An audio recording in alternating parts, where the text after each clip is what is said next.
제 이름은 박정자입니다. 올해 68이죠. 오늘은 남편의 제사날이었습니다.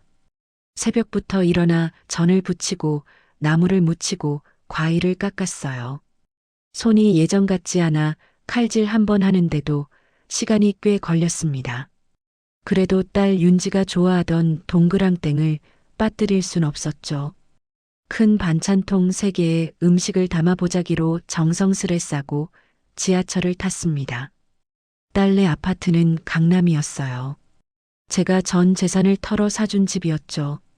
33평짜리 신축 아파트. 당시 15억이 넘는 돈이었습니다. 식당 40년 운영하며 모은 전부였어요. 엘리베이터를 타고 14층에 내렸습니다. 2401호. 딸의 집 앞이었죠. 초인종을 누르려는데 안에서 목소리가 들렸어요. 도은 씨, 우리 엄마 또 왔어. 딸 윤지의 목소리였습니다. 제발 이제 좀 오지 말라 그래. 맨날 불쑥불쑥 오면 어떡해. 가슴이 철렁 내려앉았죠. 여보, 그냥 안 계신 척 하자. 제사상은 우리가 간단히 차리면 되잖아. 사위 도은의 목소리였습니다. 저는 그대로 서 있었어요. 초인종을 누를 수도 돌아설 수도 없었습니다. 반찬통을 든 손이 떨렸죠. 문틈 사이로 거실이 보였어요. 제가 사준 가죽 소파가 보였고 제가 사준 식탁이 보였습니다. 제가 사준 대형 텔레비전도 보였죠. 한참을 그렇게 서 있었습니다. 다리가 후들거렸어요. 결국 초인종은 누르지 못했습니다. 그냥 돌아섰죠. 엘리베이터를 타고 내려오는데 눈물이 났어요. 아니, 눈물도 안 났습니다. 그냥 멍했죠. 아파트 정문을 나와 벤치에 앉았습니다. 보자기를 풀어 동그랑땡 하나를 꺼내 먹었어요. 식은 저는 맛이 없었습니다. 그래도 먹었죠. 제가 만든 건데 버릴 순 없었으니까요. 그때 문득 생각했습니다. 내가 뭘 잘못한 걸까? 40년을 일했어요. 하루도 쉬지 않고 식당을 운영했습니다. 남편이 공사장 사고로 죽은 뒤로는 혼자였죠. 윤지가 3살 때였으니까요. 그때부터 저는 엄마이자 아빠였습니다. 새벽 5시에 일어나 장을 보러 갔어요. 6시에 가게 문을 열었고 밤 11시에 닫았죠. 설거지까지 하면 자정이 넘었습니다. 그렇게 365일을 살았어요. 명절도 없었고 휴일도 없었죠. 손님들은 친절했습니다. 사장님 혼자 키우시느라 고생 많으시네요. 그런 말을 들을 때마다 힘이 났어요. 윤지를 생각하면 뭐든 할 수 있었으니까요. 윤지는 공부를 잘했습니다. 성적표를 가져올 때마다 제 가슴이 벅찼죠. 우리 딸 최고야. 매일 그렇게 말해줬어요. 학원비가 아무리 비싸도 보냈습니다. 과외도 시켰죠. 제 옷은 남대문 시장에서 10,000원짜리 옷을 사 입어도 윤지 옷은 백화점에서 샀습니다. 대학도 서울에 있는 좋은 곳에 보냈어요. 등록금이 학기당 400만 원이 넘었지만 한 번도 밀린 적 없었죠. 생활비도 넉넉히 줬습니다. 윤지가 친구들과 여행 간다고 하면 돈을 쥐어줬어요. 엄마, 친구들은 다 명품 가방 들고 다녀. 그 말에 제 통장을 털어 가방을 사줬습니다. 200만 원짜리 가방이었죠. 제 손에는 10년 된 시장 가방이 들려 있었지만요. 졸업하고 윤지가 직장을 다닐 때도 매달 용돈을 줬습니다. 제 식당 매출이 좋지 않을 때도 빠뜨린 적 없었어요. 그러다 윤지가 도훈을 데려왔죠. 엄마 결혼하고 싶어? 첫인상이 괜찮았습니다. 대기업 다닌다고 했고 예의도 바른 것 같았어요. 윤지가 좋아하니까 저도 좋았죠. 결혼 준비를 시작했습니다. 신혼집이 문제였어요. 도훈네는 전세 자금만 지원한다고 했죠. 저는 고민하다가 결정했습니다. 내가 집을 사주자. 식당을 팔았어요. 40년간 운영한 그 식당을요. 부동산 중개인이 놀랐죠. 사장님, 장사 잘 되시는데 왜 파세요? 딸 결혼시켜야 해서요. 그렇게 번 돈과 제 적금을 모두 합쳐 15억을 만들었습니다. 강남에 있는 아파트를 샀죠. 신축이었고 역세권이었어요. 윤지가 좋아할 만한 곳이었습니다. 등기를 할 때였어요. 변호사가 물었죠. 명의를 누구로 하시겠습니까? 딸 이름으로요. 증여세가 많이 나올 텐데요. 조건부 증여로 하시는 게 어떻습니까? 조건부요? 네. 부양을 조건으로 증여하시는 겁니다. 나중에 만약 부양이 안 되면 증여를 취소할 수 있어요. 그때는 그런 일이 있을 거라고 생각하지 못했습니다. 그래도 변호사가 권하니까 그렇게 했죠. 계약서에 부양 조건부 증여라고 명시했습니다. 결혼식 전날이었어요.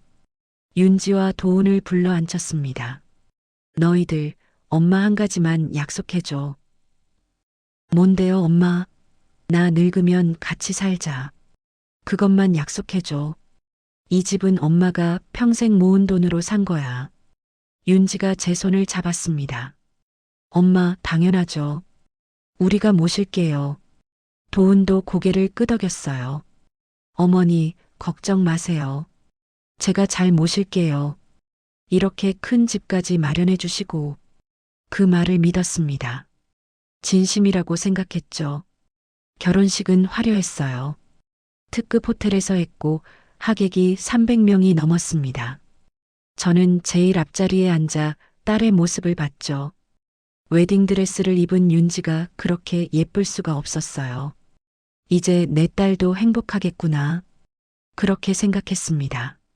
하지만 그게 착각이었다는 걸 알기까지는 그리 오래 걸리지 않았죠. 40년의 피땀 그리고 결혼 남편 최영수가 죽은 날을 저는 잊을 수가 없습니다. 98년 여름이었어요. 장마가 한창이던 7월이었죠. 영수는 건설 현장에서 일했습니다. 가난했지만 성실한 사람이었어요. 매일 새벽에 나가 밤늦게 들어왔죠. 그날도 평소처럼 출근했습니다. 점심 도시락을 싸주며 말했어요. 조심히 다녀와요. 응, 저녁에 봐. 그게 마지막이었습니다. 오후 3시쯤이었을 거예요.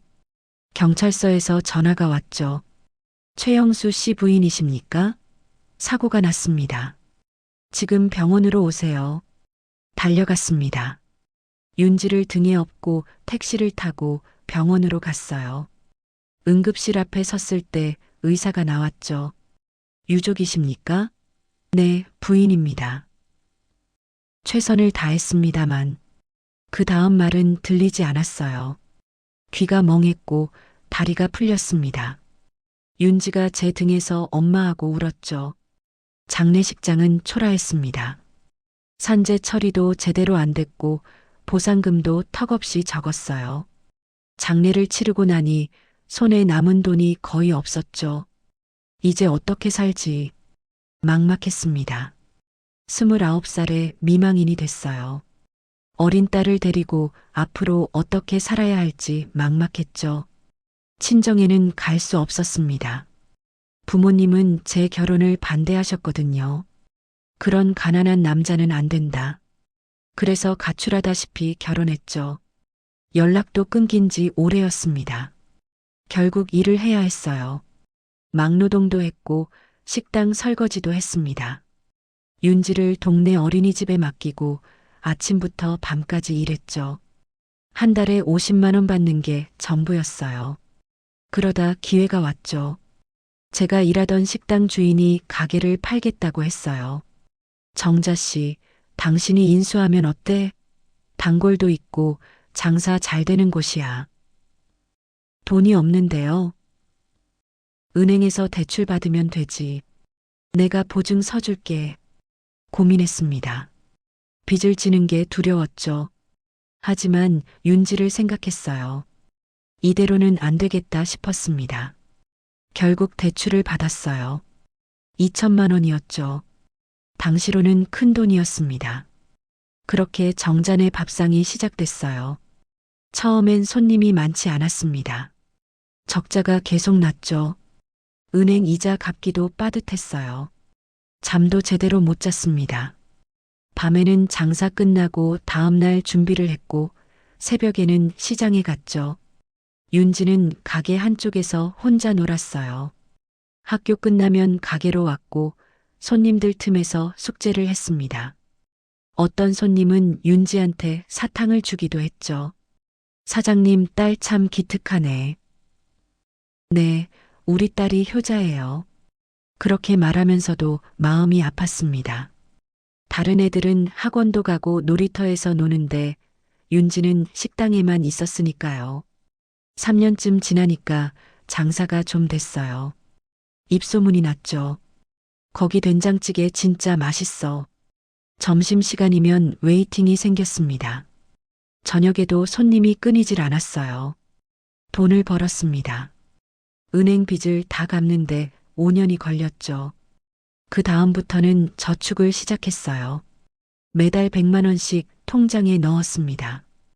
윤지가 초등학교에 들어갔어요. 학부모 상담 날이었죠. 담임 선생님이 말했습니다. 윤지 어머니, 윤지가 공부를 정말 잘해요. 영재 교육원에 보내보시는 게 어떨까요? 영재요? 네. 수학이랑 과학에 특히 소질이 있어요. 가슴이 두근거렸습니다. 우리 딸이 그렇게 똑똑한 줄 몰랐어요. 선생님, 비용이 많이 드나요?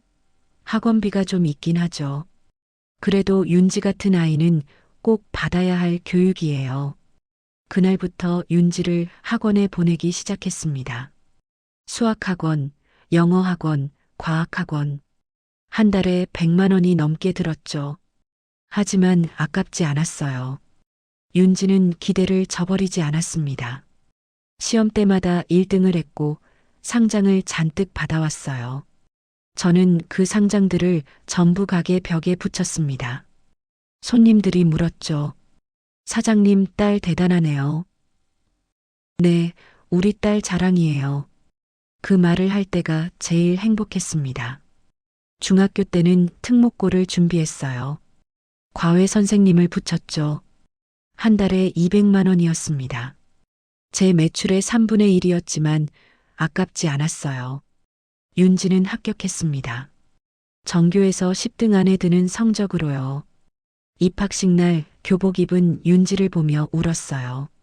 남편 영수가 살아있었으면 얼마나 좋았을까 생각했죠. 고등학교 3년은 더 힘들었습니다. 학원비가 2배로 뛰었고 참고서 값도 만만치 않았어요. 윤지는 밤 12시까지 공부했고 저는 밤 11시까지 가게를 열었습니다. 어느 날 윤지가 말했어요. 엄마 미안해. 내가 공부 안 할까? 왜 그래? 엄마가 너무 힘들어 보여서. 나 그냥 적당히 공부하고 대학도 안 가도 돼. 가슴이 찢어지는 것 같았습니다. 무슨 소리야? 넌 꼭 좋은 대학 가야 해. 엄마는 괜찮아. 진짜로? 그럼. 엄마는 내가 성공하는 게 꿈이야. 그 말은 진심이었어요. 제 인생은 이미 정해졌지만 윤지의 인생은 달라야 한다고 생각했습니다. 대학 입시 결과가 나왔어요. 서울에 있는 명문대 경영학과였죠. 합격 통지서를 받았을 때 윤지가 울었습니다. 엄마, 나 붙었어. 그래, 잘했어. 정말 잘했어. 저도 울었어요. 20년을 달려온 게 주마등처럼 지나갔습니다. 대학 4년 동안도 돈이 많이 들었어요. 등록금에 생활비에 교재비까지. 한 학기에 1,000만 원은 기본이었죠. 저는 가게 운영 시간을 더 늘렸습니다. 새벽 4시에 일어나 밤 12시에 잤어요. 몸이 망가지기 시작했습니다. 허리가 아팠고 무릎이 시렸죠. 병원에 갈 시간도 없었어요. 진통제 먹으면서 버텼습니다. 윤지는 대학 생활을 즐기는 것 같았어요. 친구들이랑 여행도 가고 동아리 활동도 했죠. 가끔 집에 와서 이야기할 때면 행복해 보였습니다. 엄마, 나 이번에 교환학생 갈 수 있을 것 같아. 어디로? 미국. 근데 비용이 좀 드는데. 얼마? 1,000만 원 정도? 큰 돈이었습니다. 하지만 거절하지 못했어요. 알았어. 엄마가 마련해 줄게. 그렇게 윤지는 미국에 갔고 저는 적금을 깼습니다. 졸업하고 윤지는 취직했어요. 중견기업 마케팅팀이었죠. 월급은 300만 원이었습니다. 저는 매달 50만 원씩 용돈을 줬어요. 엄마, 나 월급 받는데 왜 용돈을 줘? 그래도 사회초년생인데 돈이 필요하잖아. 사실은 제가 주고 싶었습니다. 그동안 윤지한테 해준 게 없다고 생각했거든요. 2년쯤 지나 윤지가 도훈을 데려왔죠. 31살 때였습니다. 엄마, 소개할 사람 있어. 도훈은 괜찮아 보였어요. 대기업 과장이었고 예의도 바른 편이었습니다. 제게 존댓말을 썼고 식사 때 숟가락도 먼저 들지 않았죠. 어머니, 제가 윤지를 잘 모시겠습니다. 그래요. 우리 딸 잘 부탁해요. 몇 달 뒤 청첩장을 받았습니다. 결혼 날짜가 잡힌 거죠. 혼수 준비를 시작했어요. 도훈네는 전세금으로 3억을 낸다고 했습니다. 저는 고민했죠. 전세로는 불안해. 집을 사주자. 식당을 팔기로 했습니다. 40년을 운영한 그 식당을요. 부동산에 내놓으니 곧 매수자가 나타났어요. 사장님, 9억에 가져가겠습니다. 네, 좋아요. 계약서에 도장을 찍을 때 손이 떨렸습니다. 제 인생이 그 가게였는데 그걸 팔아버리는 거였죠. 9억에 제 예금 6억을 더해 15억을 만들었어요. 그 돈으로 강남에 있는 신축 아파트를 샀습니다. 33평이었고 역세권이었죠. 등기소에서 서류를 작성할 때였어요. 법무사가 물었습니다. 증여세 절세하시려면 조건부로 하시는 게 좋습니다. 조건부요? 네. 부양을 전제로 증여하시면 나중에 문제가 생겼을 때 취소할 수 있어요. 그럴 일은 없을 것 같은데. 그래도 안전장치는 있는 게 좋죠. 그렇게 계약서에 부양 조건부 증여라고 썼습니다. 그때는 몰랐어요. 그게 나중에 제 무기가 될 줄은요. 결혼식 전날 밤이었어요. 윤지와 도훈을 거실에 앉혔습니다. 너희들한테 부탁할 게 있어. 뭔데요, 엄마? 나 나이 들면 같이 살자. 이 집은 엄마가 평생 모은 돈으로 산 거야. 식당 팔고 예금 다 털어서 마련한 거라고. 윤지가 제 손을 꼭 잡았어요. 엄마, 당연하죠. 우리가 모실게요. 걱정 마세요. 도훈도 고개를 숙였습니다. 어머니, 제가 효도하겠습니다. 이렇게 큰 집까지 마련해 주시고 정말 감사해요. 그 말을 믿었습니다. 진심처럼 들렸거든요. 결혼식은 화려했어요. 특급 호텔 대연회장이었고 하객이 300명이 넘었습니다. 뷔페도 최고급으로 차렸죠. 식이 끝나고 신혼여행을 떠나는 윤지를 보냈어요. 유럽 2주일 일정이었습니다. 그 비용도 제가 댔죠. 500만 원이었습니다. 윤지가 떠나고 저는 작은 원룸으로 이사했어요. 식당을 판 후라 일을 할 수 없었고 국민연금으로 생활했습니다. 한 달에 60만 원이었죠. 이제 윤지가 행복하게 살겠지. 그렇게 생각하며 잠들었습니다. 그게 제 마지막 평화로운 밤이었어요. 차가운 벽신혼여행에서 돌아온 윤지에게 전화했습니다. 잘 다녀왔어? 응, 엄마. 너무 좋았어. 그래, 다행이다. 언제 한번 놀러 가도 돼? 잠깐 침묵이 흘렀어요. 엄마, 지금은 좀. 신혼집 정리하느라 바빠. 나중에 연락할게. 그래, 알았어. 전화를 끊었습니다. 섭섭했지만 이해하려고 했어요. 신혼인데 바쁘겠지. 그렇게 생각했습니다. 한 달이 지났어요. 연락이 없었죠. 제가 먼저 전화했습니다. 윤지야, 엄마야. 잘 지내지? 응, 엄마. 그런데 지금 회사에서 회의 중이야. 나중에 걸게. 아, 그래. 미안. 끊었습니다. 다시 일주일을 기다렸어요. 이번엔 문자를 보냈죠. 윤지야, 엄마가 반찬 좀 해갔는데 집에 있니? 답장이 1시간 뒤에 왔습니다. 엄마, 오늘은 바빠. 다음에 오면 안 돼? 가슴이 답답했어요. 하지만 참았습니다. 추석이 다가왔어요. 명절이니까 당연히 같이 보낼 줄 알았죠. 전화를 걸었습니다. 윤지야, 추석에 우리 같이. 아, 엄마. 우리 이번에 여행 가기로 했어. 도훈이 회사에서 연휴가 길게 나왔거든. 그래. 응. 일본 가기로 했어. 미안, 엄마. 미안하다는 말이 공허하게 들렸습니다. 알았어. 잘 다녀와. 전화를 끊고 멍하니 앉아 있었어요. 명절을 혼자 보내는 건 처음이었습니다. 추석 당일 저는 원룸에서 라면을 끓여 먹었습니다. 텔레비전에서는 명절 특집 프로그램이 나왔고 밖에서는 가족들 웃음소리가 들렸죠. 외롭다. 처음으로 그런 생각을 했어요. 추석이 지나고 일주일 뒤 참다 못해 윤진의 집에 갔습니다. 연락은 안 하고 그냥 갔어요. 보고 싶었거든요. 초인종을 눌렀습니다. 한참 만에 문이 열렸죠. 도훈이었어요. 어머니? 응. 윤지 있니? 지금 외출했는데요. 연락하고 오시지. 표정이 불편해 보였습니다. 아, 그래. 그럼 들어가서 기다릴게. 아니, 어머니.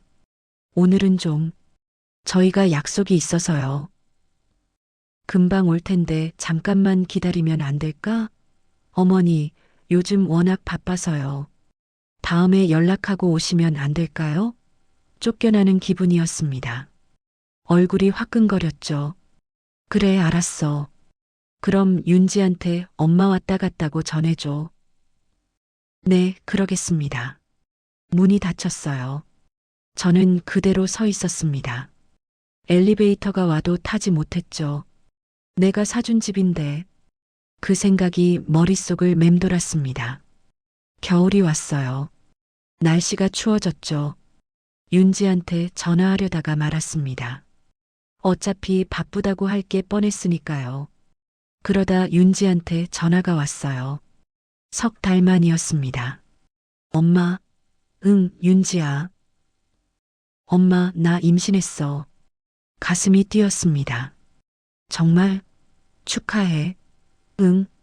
그런데 입덧이 심해서 힘들어. 엄마가 가서 돌봐줄까? 또 침묵이 흘렀어요. 아니야, 괜찮아. 도훈이가 잘 챙겨주거든. 그냥 소식 전하려고 전화했어. 그래. 몸 조심하고. 응, 끊을게. 전화가 끊겼습니다. 손녀가 생긴다는 소식은 기뻤지만 왠지 허전했어요. 출산 예정일이 다가왔습니다. 저는 아기 옷을 사서 윤진의 집으로 갔어요. 이번엔 미리 전화했습니다. 윤지야, 엄마가 아기 옷 좀 사왔는데 갖다 줘도 돼? 엄마, 고마운데. 지금은 좀 피곤해. 택배로 보내주면 안 돼? 택배로? 응. 미안. 요즘 몸이 안 좋아서. 알았어. 택배로 보냈습니다. 배송 확인을 했는데 수령했다는 문자만 왔을 뿐 윤지한테서는 아무 연락이 없었어요. 출산 날이 왔습니다. 윤지가 문자를 보냈죠. 엄마, 딸 낳았어. 이름은 수진이. 병원 주소가 없었어요. 제가 물었습니다. 어느 병원이야? 강남 산부인과. 근데 지금은 면회 제한이라 못 와. 그래도 엄마인데. 엄마, 나중에 보여줄게. 지금은 좀 쉬고 싶어. 답답했습니다. 손녀를 보고 싶었는데 볼 수가 없었어요. 일주일 뒤 저는 무작정 병원에 갔습니다. 간호사한테 물었죠. 402호에 입원한 환자 면회 가능한가요? 보호자세요? 네, 친정어머니입니다. 잠시만요. 간호사가 안으로 들어갔어요. 잠시 후 나와서 말했습니다. 산모분이 지금은 면회 곤란하다고 하시네요. 네, 죄송합니다. 거절당한 겁니다. 제 딸한테요. 병원을 나왔어요. 다리에 힘이 풀렸습니다. 벤치에 앉아 한참을 울었죠. 내가 뭘 잘못한 거지? 계속 그 생각만 했습니다. 석 달 뒤 윤지가 전화했어요. 엄마, 이번 주말에 집들이 할 건데 올래? 정말? 그럼. 근데 사람 많이 올 거야. 도훈이 회사 사람들이랑 내 친구들. 괜찮아. 엄마가 음식 준비 도와줄게. 아니, 케이터링 시킬 거야. 그냥 오기만 해. 주말이 왔습니다. 저는 손녀 선물을 사들고 윤진의 집에 갔어요. 6개월 만이었죠. 초인종을 눌렀습니다. 도훈이 문을 열었어요. 어머니, 오셨어요? 응. 아기는 안에 있습니다. 들어오세요. 거실엔 사람들이 많았습니다. 20명은 넘어 보였어요. 다들 젊은 사람들이었죠. 윤지가 수진이를 안고 있었어요. 저는 달려갔습니다. 윤지야, 엄마. 왔어? 수진이 좀 안아볼게. 아, 지금은 사람들한테 보여주느라. 나중에. 서운했습니다. 하지만 참았어요. 집들이 내내 저는 구석에 앉아 있었습니다. 아무도 저한테 말을 걸지 않았어요. 윤지도 바빠 보였고 도우는 손님들 상대하느라 정신없었죠. 2시간쯤 지났을까요? 저는 윤지한테 다가갔습니다. 윤지야, 엄마 이제 갈게. 벌써? 밥은 먹고 가. 아니, 괜찮아. 사람들 많은데. 그래. 조심히 들어가. 배웅도 없었어요. 저는 혼자 현관문을 나왔습니다. 엘리베이터를 타고 내려오는데 눈물이 났어요. 아니, 울지 않으려고 했지만 참을 수가 없었습니다. 나는 저 집에서 손님도 아니구나. 그 생각이 들었습니다. 1년이 지났어요. 전화 통화는 한 달에 한 번 정도였습니다. 그마저도 제가 먼저 걸어야 했죠. 어느 날 윤지한테 전화했어요. 윤지야, 수진이 보고 싶은데 언제 볼 수 있을까? 엄마, 요즘 수진이 어린이집 적응하느라 예민해. 나중에. 그럼 엄마가 가서 밥이라도 해줄까? 너 요즘 힘들 텐데. 아니야, 괜찮아. 우리 도훈이가 잘해줘. 그래. 매번 거절당했습니다. 이유는 다양했죠. 바빠서, 피곤해서, 애가 예민해서, 남편이 싫어해서 2년째 되던 해였어요. 제 건강이 안 좋아졌습니다. 어지럼증이 심했고 가슴이 답답했죠. 병원에 갔더니 의사가 말했습니다. 스트레스성 협심증입니다. 입원 치료가 필요해요. 입원이요? 네. 당장은 아니어도 관리를 안 하시면 위험합니다. 집에 돌아와 윤지한테 전화했어요. 윤지야, 엄마가 병원 검사를 받았는데. 엄마, 지금 회의 중이야. 나중에 걸게. 아, 그래. 끊었습니다. 다시는 전화하지 않았어요. 석 달 뒤 증상이 심해졌습니다. 쓰러질 것 같았죠. 구급차를 불렀고 병원에 실려갔습니다. 응급실에서 윤지한테 전화했어요. 윤지야, 엄마가 병원에. 엄마, 무슨 일이야? 응급실이야. 심장이 안 좋대. 어느 병원? 병원 이름을 말해줬습니다. 알았어. 내가 갈게. 전화가 끊겼어요. 저는 기다렸습니다. 하지만 윤지는 오지 않았어요. 입원한 지 사흘째 되는 날이었습니다. 의사가 말했죠. 일주일 정도 입원해야 해요. 약물 치료하면서 경과를 봐야 합니다. 네, 알겠습니다. 병실은 4인실이었어요. 다른 환자 3명과 함께 있었죠. 침대 옆 테이블엔 물컵 하나뿐이었습니다. 윤지한테 다시 전화했어요. 윤지야, 엄마 입원했어. 응, 알아. 근데 지금 수진이 데리고 학원 가는 중이야. 언제 올 수 있어? 글쎄, 이번 주는 좀 힘들 것 같은데. 다음 주에 갈게. 그래. 전화를 끊었습니다. 한숨이 나왔어요. 옆 침대 환자가 말을 걸었습니다. 60대 초반으로 보이는 여자였죠. 따님이세요? 네. 바쁘신가 봐요. 그런가 봐요. 저희 아들도 바빠요. 근데 매일 와요. 바쁜 척 하면서 오더라고요. 부러웠습니다. 그 아들이요. 사흘이 지났어요. 윤지는 오지 않았습니다. 전화만 한 통 왔죠. 엄마, 많이 아파? 나 회사 일 때문에 못 가. 미안. 괜찮아. 혼자서도 잘 있어. 그래, 빨리 나아. 짧은 통화였습니다. 병실 환자들은 면회 오는 가족들이 많았어요. 저녁 시간이면 병실이 북적였죠. 과일 깎는 소리, 대화 소리로 시끌벅적했습니다. 저만 혼자였어요. 커튼을 치고 누워 있었습니다. 간호사가 물었죠. 보호자분 안 오세요? 딸이 바빠서요. 그래도 한 번쯤은 괜찮아요. 괜찮지 않았습니다. 하지만 그렇게 말할 수밖에 없었어요. 닷새째 되던 날 윤지가 왔습니다. 오후 3시쯤이었어요. 문이 열리고 윤지가 들어왔죠. 엄마. 왔구나. 응. 미안, 진짜 바빴어. 명품 가방을 들고 있었어요. 옷도 비싸 보이는 브랜드였죠. 제가 사준 집에 살면서 잘 지내는 것 같았습니다. 많이 아파? 괜찮아. 약 먹으니까 좀 나아졌어. 그래, 다행이다.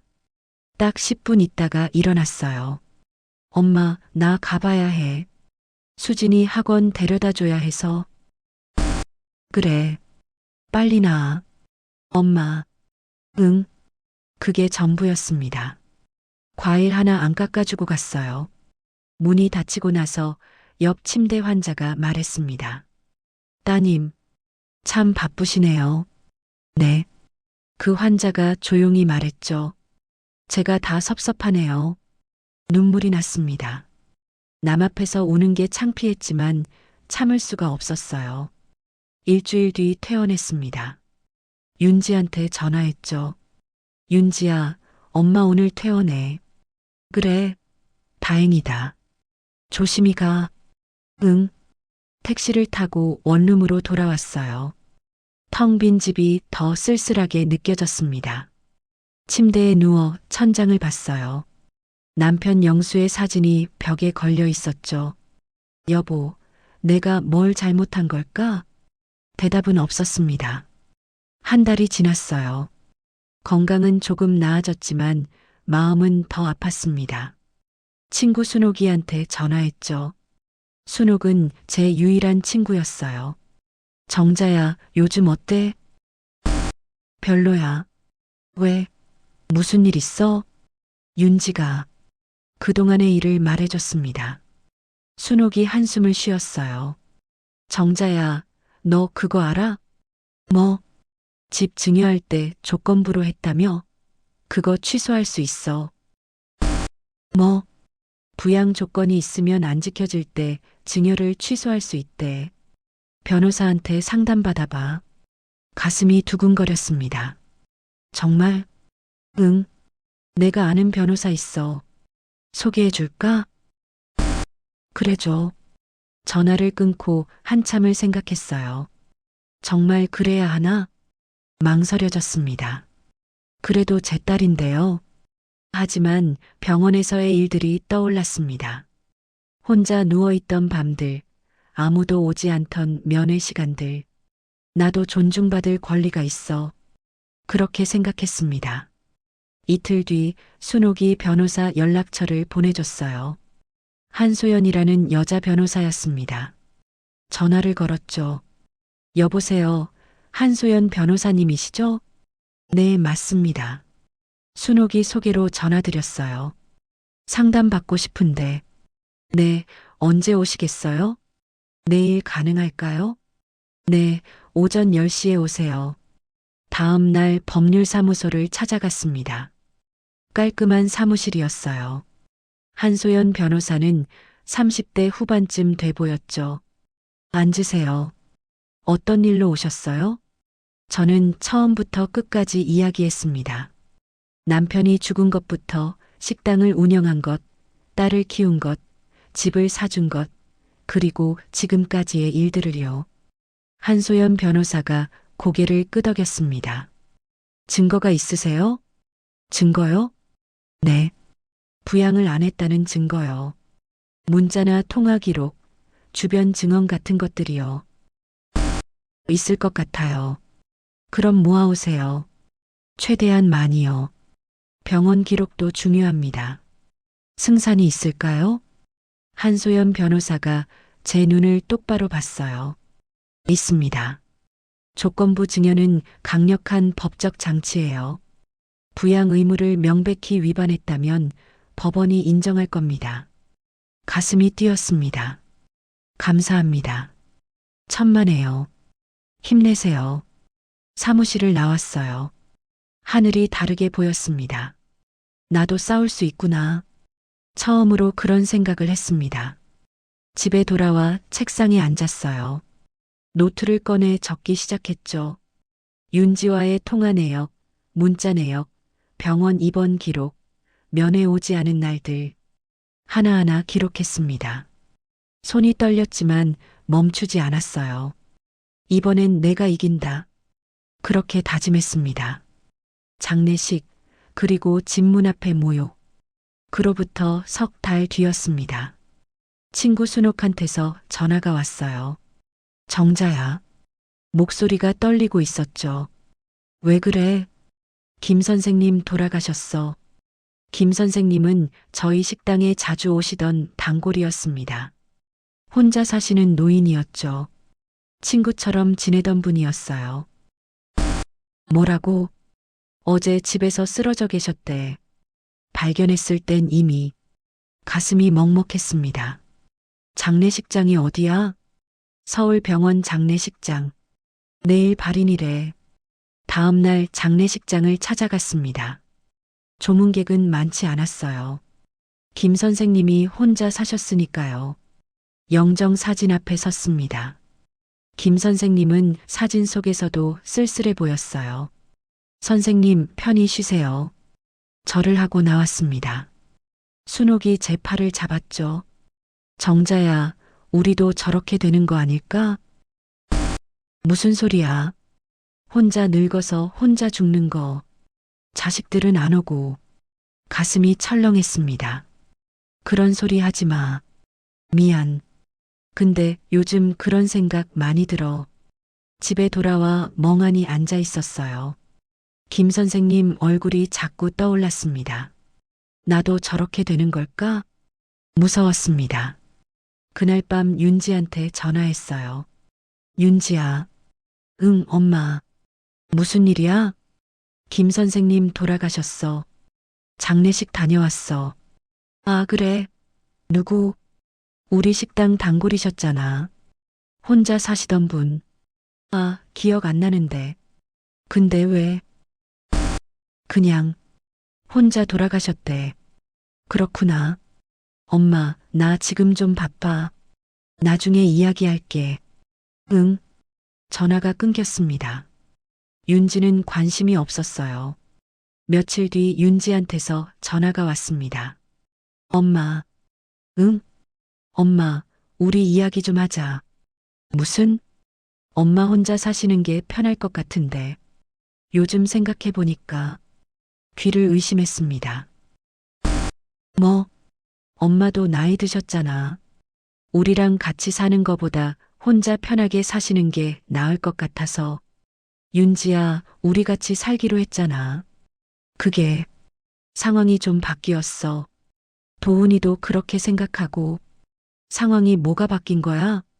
그냥 서로 불편할 것 같아서. 우리는 우리대로 살고 엄마는 엄마대로 사시는 게 좋잖아. 화가 났습니다.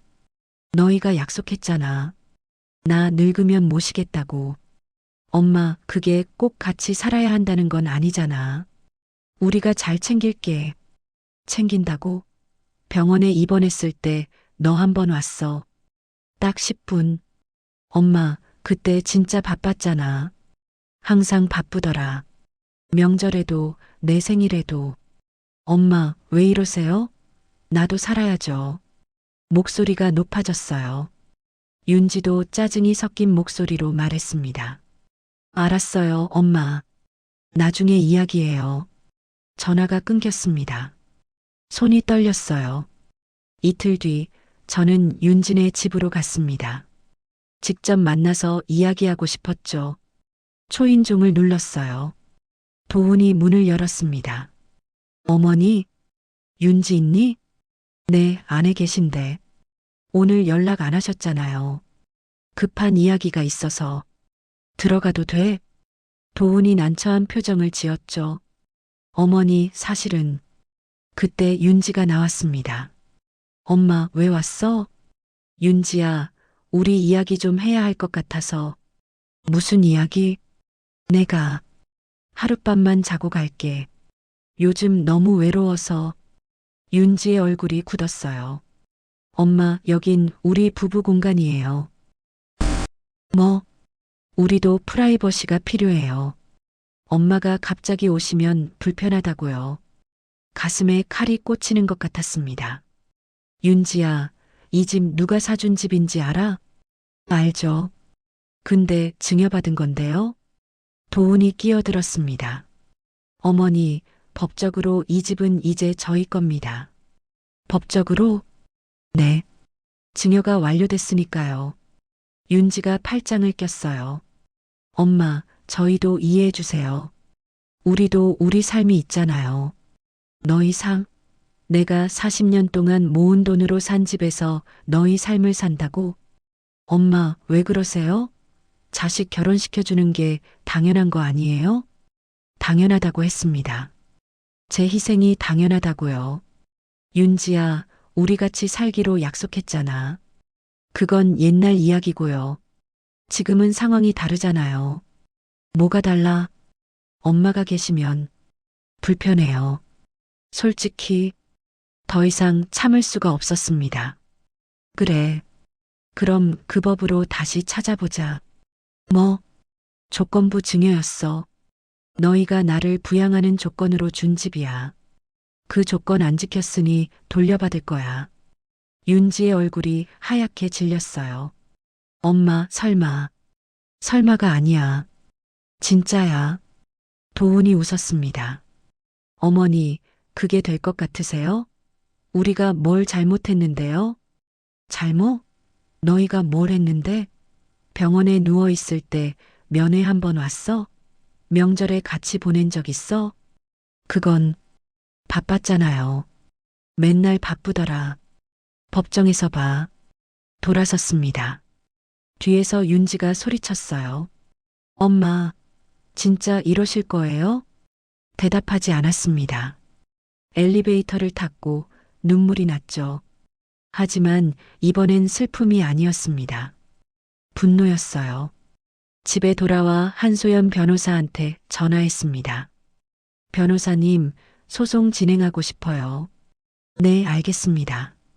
증거는 다 모으셨나요? 네, 준비됐어요. 그럼 내일 사무실로 오세요. 소장 작성 시작할게요. 감사합니다. 전화를 끊고 남편 사진 앞에 섰습니다. 여보, 내가 한 번은 이겨볼게. 우리 딸한테 당하고만 있지 않을 거야. 사진 속 남편이 웃고 있는 것 같았습니다. 68세 여인의 반격. 다음 날 아침 일찍 법률사무소를 찾아갔습니다. 한소연 변호사가 저를 맞았죠. 어서 오세요. 준비하신 자료 보여주세요. 저는 가방에서 서류 뭉치를 꺼냈습니다. 통화 내역, 문자 메시지 캡처, 병원 입원 기록, 면회록까지 한소연 변호사가 하나하나 검토했어요. 이 정도면 충분합니다. 증거가 탄탄하네요. 정말요? 네. 특히 병원 입원 기록이 중요해요. 딸이 면회 한 번밖에 안 온 게 기록에 다 남아있잖아요. 가슴이 두근거렸습니다. 그럼 이길 수 있을까요? 확신할 순 없지만 가능성은 높습니다. 부양 조건부 증여는 법적으로 명확하니까요. 비용은 얼마나 들까요? 착수금 1,000만 원, 성공 보수금은 승소액의 10%입니다. 큰 돈이었습니다. 하지만 저는 고개를 끄덕였어요. 하겠습니다. 좋습니다. 소장 작성 시작할게요. 일주일 뒤 소장이 완성됐습니다. 법원에 제출했죠. 한 달 뒤 첫 재판 날짜가 잡혔어요. 윤지한테서 전화가 왔습니다. 엄마, 진짜 소송하신 거예요? 응. 어떻게 이럴 수 있어요? 나 당신 딸이잖아요. 그래, 딸이지. 근데 딸이 엄마한테 이렇게 하면 안 되는 거야. 우리가 뭘 잘못했는데요? 법정에서 이야기하자. 전화를 끊었습니다. 손이 떨리지 않았어요. 오히려 속이 시원했죠. 재판 전까지 저는 증거를 더 모았습니다. 병원 같은 병실에 있던 환자를 찾아갔어요. 김영애 씨였습니다. 기억하세요? 저 박정자예요. 아, 그때 그분 어떻게 오셨어요? 부탁이 있어서요. 증인이 되어 주실 수 있으세요? 증인이요? 네. 제 딸이 병원에 안 왔던 거 증언해 주시면 돼요. 김영애 씨가 고개를 끄덕였습니다. 그거야 당연하죠. 제가 다 안타까웠어요. 매일 혼자 계시는 거 보면서 감사합니다. 간호사도 찾아갔습니다. 당시 담당 간호사였던 이수진 씨였죠. 면회 기록 확인서 발급 가능할까요? 가능하죠. 근데 왜 필요하신데요? 소송 때문에요. 아, 알겠습니다. 일주일 뒤 확인서를 받았습니다. 이번 7일 동안 면회 기록이 단 한 번뿐이라고 명시돼 있었죠. 친구 순옥도 증인이 되기로 했습니다. 정자야, 내가 도와줄게. 내가 얼마나 힘들었는지 내가 다 알잖아. 고마워, 순옥아. 뭘, 우린 친구잖아. 한 달이 흘렀습니다. 밤에 잠을 이룰 수가 없었어요. 침대에 누워 천장을 보며 생각했죠. 내가 정말 잘하는 걸까? 불안했습니다. 윤지는 제 딸이니까요. 하지만 동시에 화가 났어요. 제가 40년 동안 뭘 했는데요. 하루 14시간씩 일하고 손이 다 닳도록 설거지하고 등 굽어가며 장사했는데 그렇게 모은 돈으로 사준 집에서 쫓겨나는 기분이 어떤 건지 윤지는 알까요? 나도 사람이야. 존중받을 권리가 있어. 그렇게 다짐했습니다. 재판 한 달 전이었어요. 도훈한테서 전화가 왔습니다. 어머니, 저 도훈입니다. 어머니, 이러지 마세요. 우리 합의하면 안 될까요? 합의? 네. 저희가 매달 생활비 드릴게요. 50만 원씩 드릴게요. 소송은 취하해 주세요. 거절할게. 어머니, 15억짜리 집 주고 매달 50만 원 받으라고? 그게 말이 돼? 그럼 100만 원씩 드릴게요. 필요 없어. 어머니, 이렇게 하시면 윤지가 너무 힘들어요. 윤지가 힘들어? 나는 안 힘들었는데? 어머니, 제발. 법정에서 보자고 했잖아. 전화를 끊었습니다. 이틀 뒤 윤지가 직접 찾아왔어요. 원룸 초인종이 울렸습니다. 엄마, 나야. 문 열어줘. 문을 열었습니다. 윤지가 눈물범벅이 된 얼굴로 서 있었어요. 엄마, 제발 소송 취하해줘. 우리 정말 잘못했어. 앞으로 잘할게. 매달 찾아뵐게. 제발. 너 진심이야? 응, 진심이야. 엄마, 미안해. 흔들렸습니다. 딸의 눈물을 보니 마음이 약해졌죠. 하지만 곧 정신을 차렸어요. 윤지야, 너 지금까지 나한테 미안하다고 몇 번 했니? 많이 했어. 아니야. 한 번도 안 했어.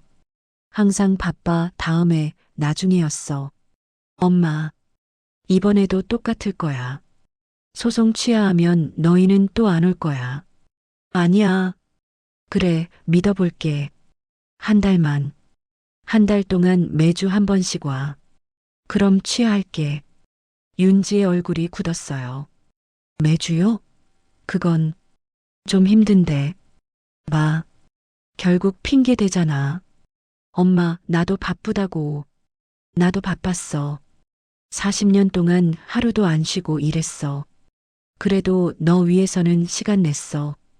윤지가 입술을 깨물었습니다. 알았어요. 법정에서 봐요. 돌아섰어요. 문이 닫히고 저는 주저앉았습니다. 울었습니다. 한참을 울었어요. 하지만 멈추지 않기로 했습니다. 이미 선을 넘었으니까요. 재판 2주일 전 한소연 변호사가 전화했어요. 피고 측에서 변호사를 선임했습니다. 누군데요? 유명한 분이에요. 대형 로펌 출신이고. 그렇군요. 걱정 마세요. 우리 증거가 더 탄탄합니다. 감사합니다. 밤마다 남편 사진 앞에 앉았어요. 여보, 나 잘하고 있는 거 맞지? 대답은 없었습니다. 하지만 혼자 답했죠. 응, 잘하고 있어. 나도 내 인생 지켜야 해. 재판 일주일 전 증인들을 다시 만났습니다. 김영희 씨, 이수진 간호사, 순옥. 모두 제 편이었어요. 정자 씨, 힘내세요. 우리가 다 도와줄게요. 고맙습니다. 재판 전날 밤 잠이 오지 않았습니다. 내일이면 윤지와 법정에서 만나는 거죠. 두려웠습니다. 하지만 물러설 수 없었어요. 이번 한 번만 나를 위해 싸워보자. 그렇게 다짐하며 눈을 감았습니다. 법정에서의 대면. 재판 당일 아침이었습니다. 새벽 5시에 눈이 떠졌어요. 잠을 설쳤거든요. 검은색 정장을 입었습니다. 10년 전에 산 옷이라 좀 낡았지만 그래도 제일 괜찮은 옷이었죠. 거울을 봤어요. 머리가 하얗게 샜고 주름이 깊었습니다. 언제 이렇게 늙었을까?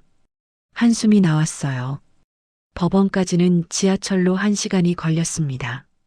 아침 일찍 출발했죠. 법원 앞에 도착했을 때 한소연 변호사가 기다리고 있었어요. 오셨네요. 준비되셨죠? 네, 그런 것 같아요.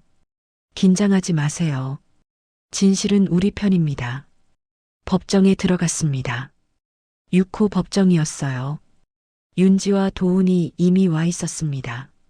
그들 옆에는 정장을 빼입은 남자 변호사가 앉아 있었죠.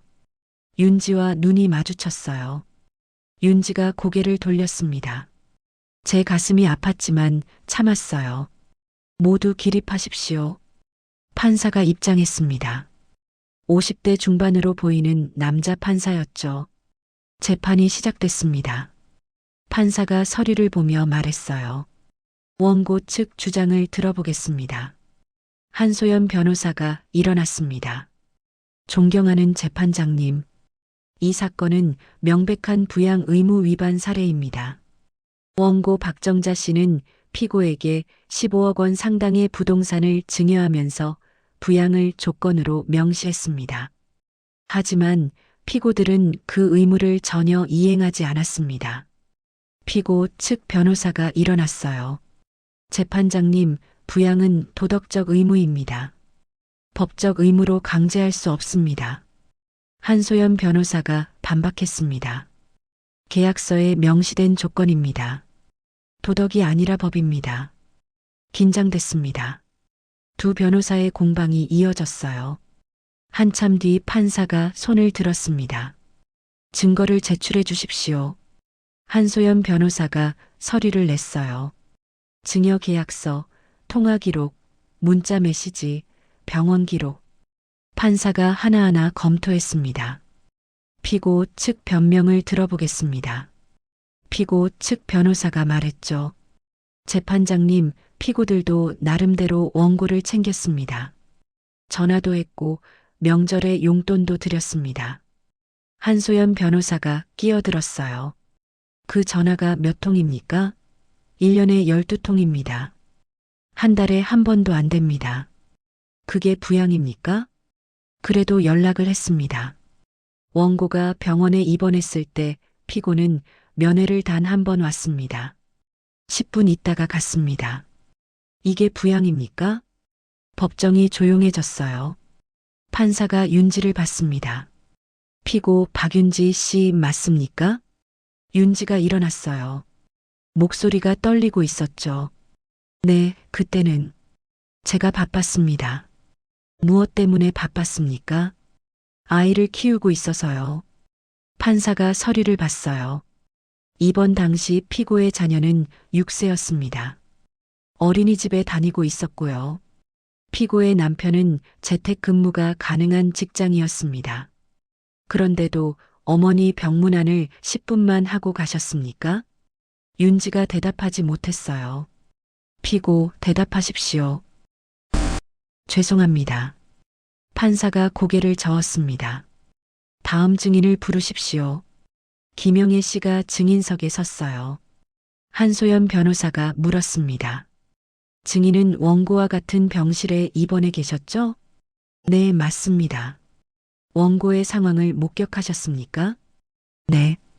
박정자 씨는 일주일 내내 혼자 계셨어요. 딸이 한 번 왔는데 10분도 안 있다 갔습니다.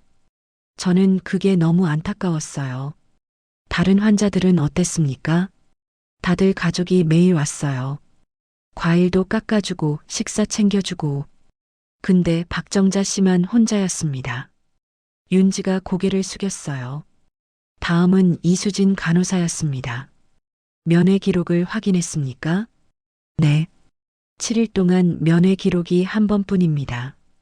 그게 일반적입니까? 아닙니다. 대부분 환자들은 매일 가족이 오십니다. 증인들이 하나둘 나갔어요. 모두 제 편에서 증언했습니다. 마지막은 순옥이었죠. 증인은 원고와 어떤 관계입니까? 40년 지기 친구입니다. 원고의 삶을 알고 계십니까? 잘 알죠. 정자는 남편 잃고 혼자 딸 키웠어요. 식당 40년 운영하면서 하루도 안 쉬고 일했습니다. 손이 다 닳도록 설거지하고 새벽부터 밤까지 일했어요. 순옥의 목소리가 떨렸어요. 그렇게 번 돈으로 딸 대학 보내고 결혼시켰어요. 집까지 사줬죠. 15억짜리 집을요. 근데 이제 와서 쫓겨났어요. 제가 봐도 너무합니다. 법정이 숙연해졌습니다. 판사가 윤지를 봤어요. 피고 할 말 있습니까? 윤지가 울면서 일어났습니다. 저도 힘들었어요. 회사 다니면서 애 키우는 게 얼마나 힘든지 아세요? 한소연 변호사가 말했죠. 재판장님, 원고는 혼자서 아이를 키웠습니다. 회사가 아니라 하루 14시간 장사를 했습니다. 40년 동안요. 윤지가 말을 잇지 못했어요. 판사가 서류를 덮었습니다. 오늘 재판은 여기까지 하겠습니다. 다음 재판은 3주 후입니다. 첫 재판이 끝났어요. 법정을 나오는데 윤지가 저를 불렀습니다. 엄마. 돌아봤어요. 윤지가 눈물을 흘리고 있었죠. 엄마 미안해. 진짜 미안해. 나 정말 잘못했어. 지금 와서 미안하면 뭐해. 엄마, 제발 한 번만 봐줘. 나 이 집 없으면 큰일 나. 나는 내가 없으면 큰일 안 나니? 엄마. 윤지야, 너 나한테 뭘 해줬니? 병원에 누워있을 때, 명절 때, 내 생일 때 윤지가 대답하지 못했어요. 미안하다는 말 이제 듣기 싫어. 법정에서 다 해결하자. 돌아섰습니다. 뒤에서 윤지가 흐느끼는 소리가 들렸지만 돌아보지 않았어요. 한소연 변호사가 제 어깨를 두드렸습니다. 잘하셨어요. 흔들리지 마세요. 네. 법원을 나왔습니다. 하늘이 맑았어요. 가슴이 답답했지만 동시에 후련했습니다. 나도 할 말은 했다. 그렇게 생각했어요. 이후 2번의 재판이 더 있었습니다. 그때마다 증거가 쌓였고 피고 측은 제대로 반박하지 못했어요. 마지막 재판 날이었습니다.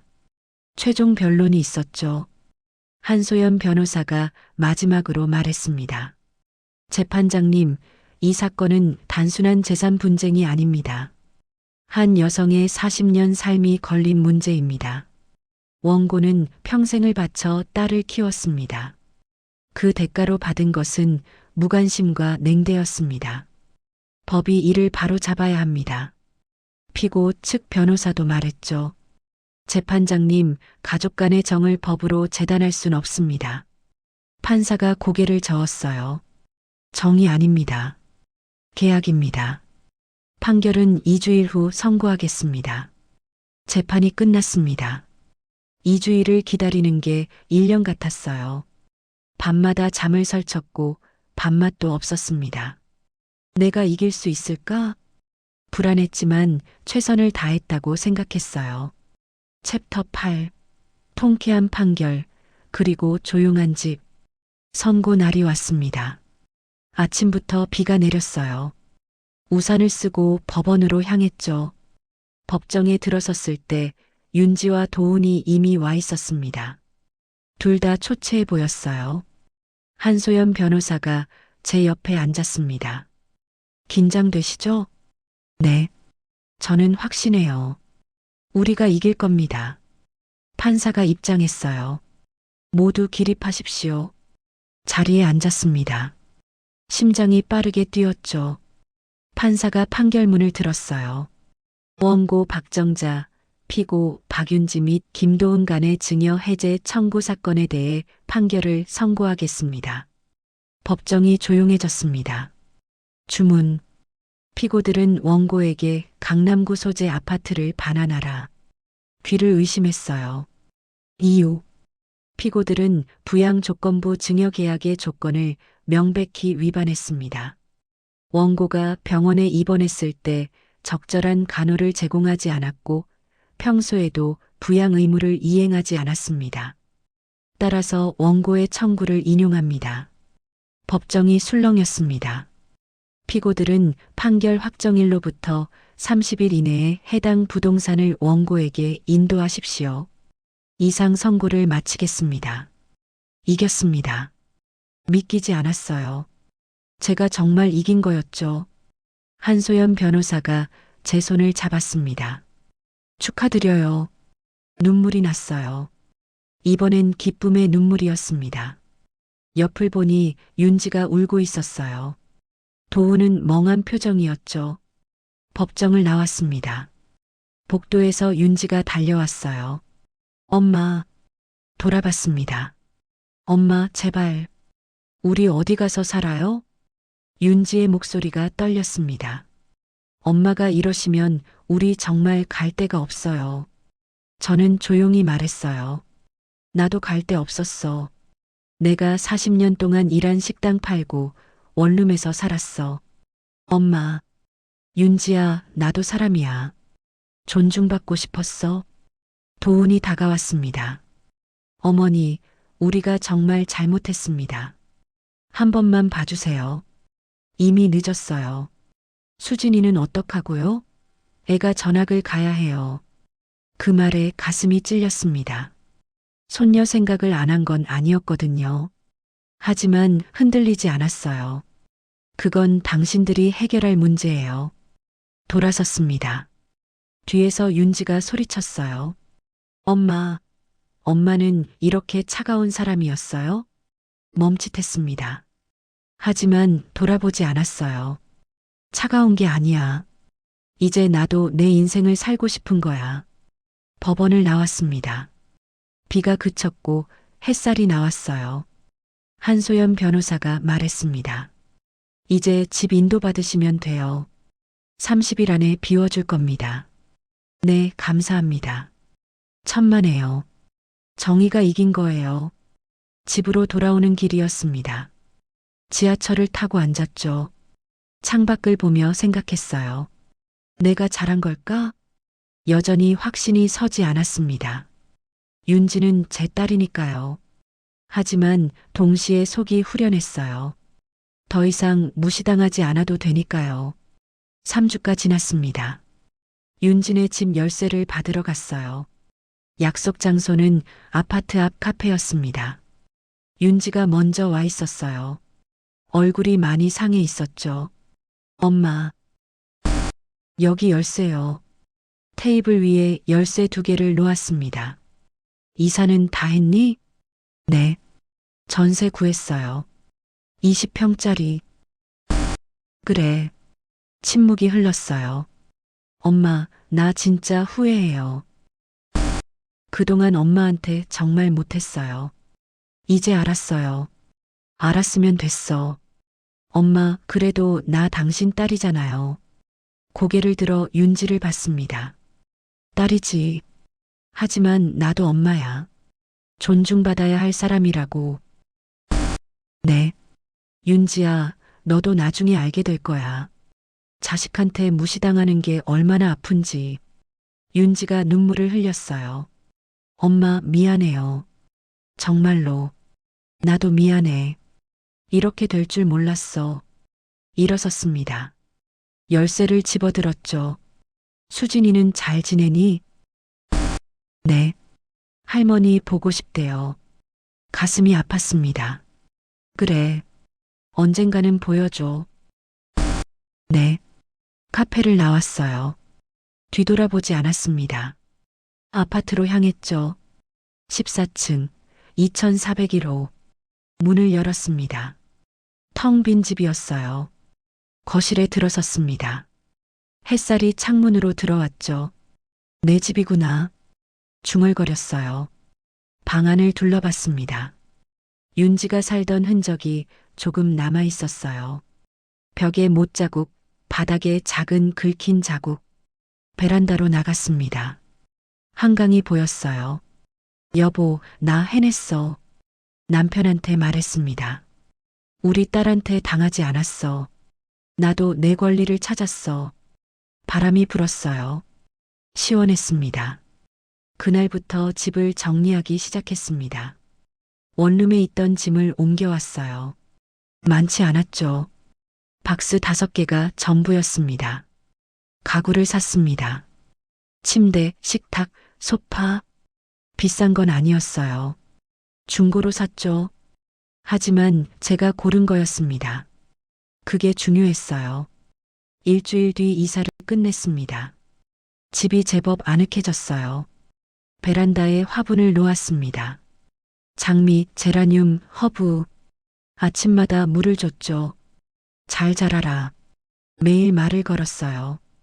식물들이 대답하는 것 같았습니다. 한 달이 지났어요. 윤지한테서 연락은 없었습니다. 저도 전화하지 않았어요. 서로 시간이 필요했으니까요. 어느 날 순옥이 놀러 왔습니다. 정자야, 집 정말 좋다. 그치? 내가 꾸민 거야. 넌 이제 진짜 내 인생 사는구나. 응, 그런 것 같아. 순옥과 차를 마시며 이야기했어요. 옛날 이야기, 앞으로의 이야기. 정자야, 여행 갈래? 여행? 응. 우리 제주도나 다녀올까? 좋지. 그렇게 둘이 제주도에 다녀왔습니다. 3박 4일이었죠. 바다를 보고 맛있는 음식을 먹고 오름에 올랐어요. 정자야, 넌 이제 자유야. 순옥이 말했습니다. 응, 나 자유야. 처음으로 그렇게 느꼈어요. 석 달이 지났습니다. 집에서 책을 읽고 있는데 초인종이 울렸어요. 누구세요? 할머니, 저 수진이에요. 심장이 뛰었습니다. 문을 열었죠. 수진이가 서 있었어요. 7살. 많이 컸더군요. 수진아, 할머니. 수진이가 제게 안겼습니다. 눈물이 났어요. 할머니, 보고 싶었어요. 나도. 엄마는 아래서 기다려요. 나만 보내줬어요. 집 안으로 들어왔습니다. 수진이가 두리번거렸어요. 와, 할머니 집 예뻐요. 그래, 할머니가 꾸몄어. 여기서 같이 살면 안 돼요? 가슴이 뭉클했습니다. 그건 아직은 어려워. 왜요? 어른들 사정이 있어. 수진이가 고개를 끄덕였어요. 할머니, 나 자주 놀러 올게요. 그래, 자주 와. 1시간쯤 같이 있었어요. 그림도 그리고 이야기도 했죠. 수진이가 돌아갈 시간이 됐습니다. 할머니, 다음 주에도 와도 돼요? 그럼 당연하지. 현관까지 배웅했어요. 수진이가 엘리베이터를 탔죠. 사랑해요, 할머니. 나도 사랑해. 문을 닫았습니다. 눈물이 났어요. 하지만 이번엔 슬픈 눈물이 아니었습니다. 따뜻한 눈물이었죠. 그날 밤 윤지한테서 문자가 왔습니다. 엄마, 수진이 보내줘서 감사해요. 앞으로 일주일에 한 번씩 보내줄게요. 답장을 보냈어요. 그래, 고마워. 짧은 문자였지만 의미가 있었습니다. 시간이 흘렀어요. 겨울이 오고 봄이 왔습니다. 수진이는 약속대로 일주일에 한 번씩 왔어요. 올 때마다 저는 음식을 해줬죠. 할머니 요리 맛있어요. 그래, 더 먹어. 수진이와 있는 시간이 제일 행복했습니다. 어느 날 수진이가 물었어요. 할머니, 엄마랑 화해 안 해요? 글쎄, 나는 할머니랑 엄마랑 같이 있으면 좋겠는데. 수진아, 어른들 일은 복잡해. 할머니가 먼저 전화하면 안 돼요? 생각했습니다. 제가 먼저 전화를 해야 할까요? 생각해 볼게. 며칠 뒤 윤지 생일이었습니다. 전화를 걸까 말까 고민했어요. 결국 문자를 보냈죠. 생일 축하해. 1시간 뒤 답장이 왔습니다. 엄마 고마워요. 그게 전부였습니다. 하지만 괜찮았어요. 1년이 지났습니다. 저는 제 삶을 살고 있었어요. 친구들과 여행도 다니고 취미 생활도 했죠. 수채화를 배우기 시작했습니다. 문화센터에서요. 박정자 씨, 솜씨가 좋으신데요? 선생님이 칭찬했어요. 감사합니다. 그림을 그리는 게 재미있었습니다. 몰입하면 시간 가는 줄 몰랐죠. 베란다에 앉아 한강을 그렸어요. 꽃을 그리기도 했고 수진이 얼굴도 그렸습니다. 할머니, 이거 나예요? 응. 예쁘지? 네. 나한테 줘요. 그래, 가져가. 수진이가 그림을 들고 좋아했어요. 어느 날 저녁이었습니다. 베란다에서 석양을 보고 있는데 전화가 왔어요. 윤지였습니다. 엄마. 응. 밥 먹었어요? 응, 먹었어. 엄마, 나 엄마 보고 싶어요. 심장이 뛰었습니다. 만나면 안 돼요? 망설였어요. 하지만 대답했습니다. 그래. 며칠 뒤 카페에서 만났습니다. 윤지가 먼저 와 있었어요. 많이 수척해 보였죠? 엄마. 왔구나. 네. 커피를 시켰습니다. 한참 침묵이 흘렀어요. 엄마, 그동안 많이 생각했어요. 제가 정말 잘못했어요. 엄마가 얼마나 힘드셨을지 이제야 알 것 같아요. 그래. 엄마 용서해 주세요. 고개를 들어 윤지를 봤습니다. 진심으로 보였어요. 윤지야, 용서는 쉽게 할 수 있어. 근데 잊기는 어려워. 네. 시간이 필요해. 나도 너도. 네, 엄마. 기다릴게요. 수진이 잘 키워. 그 애가 나한테 큰 위안이야. 네. 감사해요, 엄마. 카페를 나왔습니다. 헤어지기 전에 윤지가 말했어요. 엄마 사랑해요. 나도.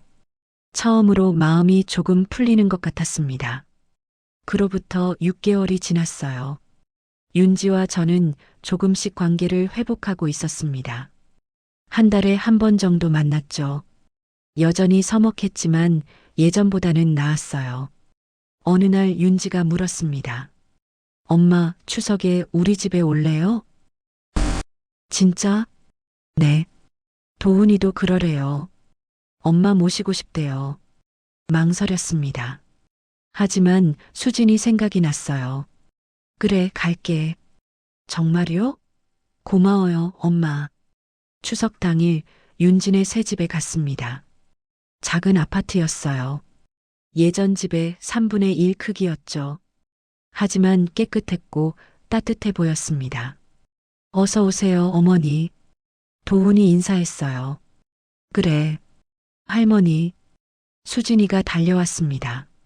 할머니, 제가 전 부쳤어요. 정말? 우리 수진이 대단한데? 상을 차렸어요. 윤지가 만든 음식들이었죠. 맛있겠다. 엄마 입맛에 맞을지 모르겠어요. 한 입 먹었습니다. 맛있었어요. 맛있어. 정말요? 응. 윤지가 웃었습니다. 오랜만에 보는 환한 웃음이었죠. 식사를 하며 이야기를 나눴어요. 수진이 학교 이야기, 도훈의 회사 이야기. 어머니, 저 이번에 승진했어요. 그래, 축하해. 감사합니다. 이제 조금씩 나아질 거예요. 그래, 열심히 해. 식사 후 설거지를 했습니다. 윤지가 옆에서 거들었어요. 엄마, 응? 저희 나중에 크게 성공하면 엄마한테 더 큰 집 사드릴게요. 아니야. 나는 지금 집이 좋아. 그래도 윤지야, 집이 중요한 게 아니야. 마음이 중요한 거지. 윤지가 고개를 끄덕였어요. 네, 엄마. 이제 알았어요. 집으로 돌아오는 길이었습니다. 가슴이 따뜻했어요. 완전히 예전으로 돌아간 건 아니지만 조금씩 나아지고 있었죠. 집에 도착해 베란다에 섰습니다. 화분에 물을 주며 중얼거렸어요. 사랑도 자식도 지킬 건 결국 내 자신이었구나.